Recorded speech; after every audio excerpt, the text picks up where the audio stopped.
Sabbath shalom. Good morning to all. ప్రియులారా, పరమతండ్రి చేత ఆస్వాదింపబడిన, పరమతండ్రి చేత పరిశుద్ధపరచబడిన, పరమతండ్రి విశ్రమించిన ఈ విశ్రాంతి దినమందు మనం ఆయన సన్నిధిలో చేరి ఆయన ఆరాధిస్తూ వచ్చాం రాత్రికాల సమయంలో.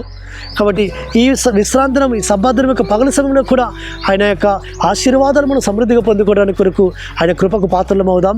అనుదిన కృపలో లేఖన భాగం మనం చూసుకుంటుంటే జకర్యా గ్రంథము 9వ అధ్యాయము 9వ వచనములో, నీ రాజు నీతిపరుడును రక్షణ గలవాడునై దీనుడునై గాడిదను గాడిద పిల్లను ఎక్కి నీ యొద్దకు వచ్చుచున్నాడు. గాడిదను గాడిద పిల్లను ఎక్కి నీ యొద్దకు వచ్చుచున్నాడు. ఈ మాట మన రక్షకుడిని యెహోషువ మెస్సీయ గురించి రాయబడుతూ వచ్చింది.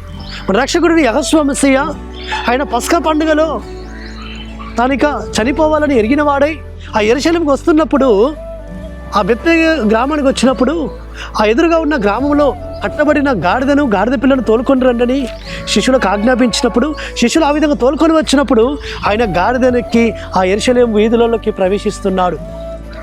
ఇది ఆయనకు ముందుగానే జకర్యా ప్రవక్త ద్వారా పరమతండ్రి రాయించిపెట్టిన ఆ మాట, ఆ ప్రవచనము ఆయన పక్షం నెరవేర్చబడుతుంది. కాబట్టి అందుకే ఆ మాట నెరవేర్పుల భాగంగా ఆ పరిశుద్ధుడు, ఆ సర్వోన్నతుడు ఆయన యొక్క పక్షమున ఆయన ఉన్నతమైన ఉద్దేశమును ఆయన నెరవేర్చుకుంటూ వచ్చాడు.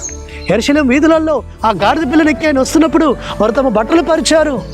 కొమ్మలు పట్టుకొని ఖర్జూర మట్టలతో, దావీదు కుమారునికి జయము, ఎలోహిమైన యెహోవా పేరిట వచ్చేవాడు స్తుతింపబడును గాక, ఆయన మహిమపరచబడును గాక, ఆయనకు జయము అని, హోసన్నా హోసన్నా అని ఆయనకు జయమని ఆయనను స్తుతిస్తూ ఆరాధిస్తూ ఆయన్ను ఆహ్వానిస్తూ వస్తుంటున్నారు.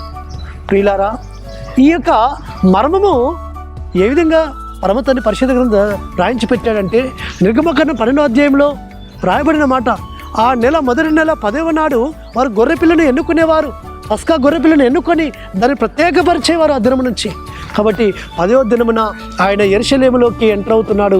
మొదటి నెల 10వ దినమున ఎంటర్ అవుతున్నప్పుడు ఆ గాడిదను గాడిద పిల్లను ఆయన తోలుకొని రమ్మని సెలవిచ్చి ఆ గాడిద మీద ఎక్కి ఆయన వస్తున్నప్పుడు దావీదు పేరుట, అంటే దావీదు కుమారునికి జయమని, హోసన్నా హోసన్నా అని అక్కడున్న వారందరూ కూడా ఆయన్ను స్తుతిస్తున్నారు. ప్రియులారా, ఆ విధంగా దావీదు యొక్క గోత్రంలో నుంచి మన రక్షకుడిని యెహోషువ మెస్సీయ వచ్చి సర్వ మానవాల రక్షణ కొరకు ఆ పస్కా పండుగలో ఆ పస్కా గొర్రె పిల్లగా ఆయన వధింపబడుతూ వచ్చాడు.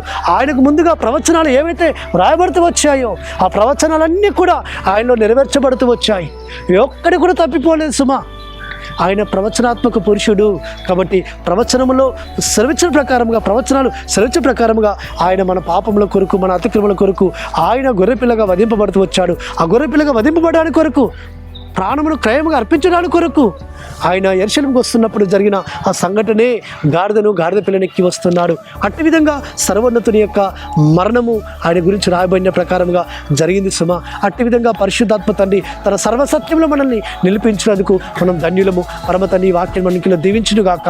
ప్రార్థన చేసుకుందాం. పరలోకందర మా తండ్రి సర్వోన్నతుడ, అనేకమైన విషయాలు తండ్రి మీ మరణానికి గురించి, మరణానికి ముందు గురించి రాయబడిన ప్రవచనం అయ్యా చెప్పబడిన ప్రకారముగా మీరు ఈ లోకంలో నడుచుకున్నారు నాయన. ఆ విధంగా మీరు జరిగించారు తండ్రికి స్తోత్రములు. ఆ విధంగా తండ్రి ప్రవచనాత్మకంగా అయ్యా తండ్రి మీ గురించి పలకబడిన మాటలన్నీ కూడా మీలో నెరవేర్చబడుతూ వచ్చాయి తండ్రి. నీకు స్తోత్రం తెలుసుకొస్తున్నాం. ఆ విధంగా తండ్రి అయ్యా మీరు మా కొరకు అయ్యా తండ్రి ఆ రాణిలో రక్తము కార్చి మరణించి తిరిగి లేచిన మీ బలయాగమును గుర్తు చేసుకుంటూ ఆ గాడిదను గాడిద పిల్లనెక్కిన విషయాన్ని మీరు మాకు గుర్తు చేస్తూ వచ్చినారు తండ్రి. నీకు స్తోత్రములు. విన్న మాటలన్నీ కూడా మా హృదయాల్లో ఫలింపచేయమని ప్రార్థిస్తూ మారశకుడు విమోచకుడు నజరేయుడైన యెహోషువ మెస్సీయ అతి పరిశుద్ధమైన నామమున స్తుతించి ప్రార్థించి వేడుకుంటున్నాము తండ్రి.